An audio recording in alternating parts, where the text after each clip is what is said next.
UGC ने question पूछा है दिसंबर 2021 जून में। उसमें क्वेश्चन में है कि महात्मा गांधी ने किसको सलाह दी थी कि मैं किसी को लेटर लिखे हैं। उस लेटर में उन्होंने कहा है, क्वेश्चन ऐसा है, पूरा क्वेश्चन मैं पढ़ती हूँ, आपको मजा आएगा। एक्चुअली क्वेश्चन में नहीं मजा आएगा, जवाब में मजा आएगा।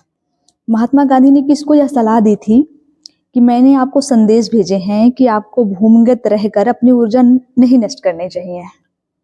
आप कंकाल बनकर रह गए हैं, आप बाहर आइए और आत्मसमर्पण कीजिए और अपनी गिरफ्तारी के लिए घोषित इनाम राशि को अर्जित कीजिए।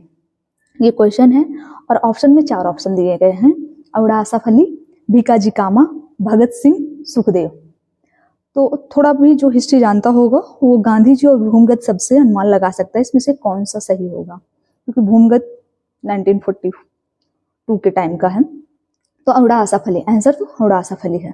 लेकिन इस लेटर जो गांधी जी ने लिखा था अवड़ा आसफ अली को, इसके जवाब में अवड़ा आसफ अली गांधी जी को क्या लिखते हैं कि जवाब में लिखा, यदि आप मुझे ये सुझाव राजनीतिक आधार पर दे रहे हैं कि मैं बाहर निकल आऊं और समर्पण कर दूं, तो मैं आपकी इच्छा का पालन स्वेच्छा से करूंगी।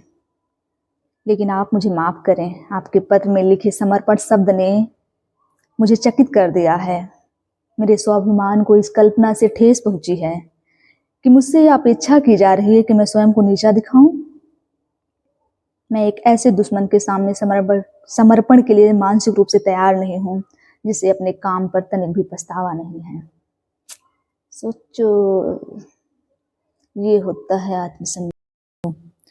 इसके जवाब में अवड़ा आसफ अली क्या कहती हैं, अवड़ा आसफ अली ने ताजिंदगी उस पत्र को संभाल कर रखा, लेकिन उन्होंने गांधी जी के अनुरोध को स्वीकार नहीं किया। गांधी जी के पत्र का जवाब देते हुए उन्होंने क्या लिखा है, यदि आप मुझे ये सुझाव राजनीतिक आधार पर दे रहे हैं कि मैं बाहर निकल आऊं और समर्पण कर दूं, तो मैं आपकी इच्छा का पालन स्वेच्छा से करूंगी।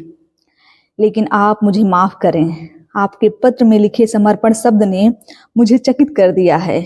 मेरे स्वाभिमान को इस कल्पना से ठेस पहुंची है कि मुझसे अपेक्षा की जा रही है कि मैं स्वयं को नीचा दिखाऊं। मैं एक ऐसे दुश्मन के सामने समर्पण के लिए मानसिक रूप से तैयार नहीं हूं जिसे अपने काम पर तनिक भी पछतावा नहीं है।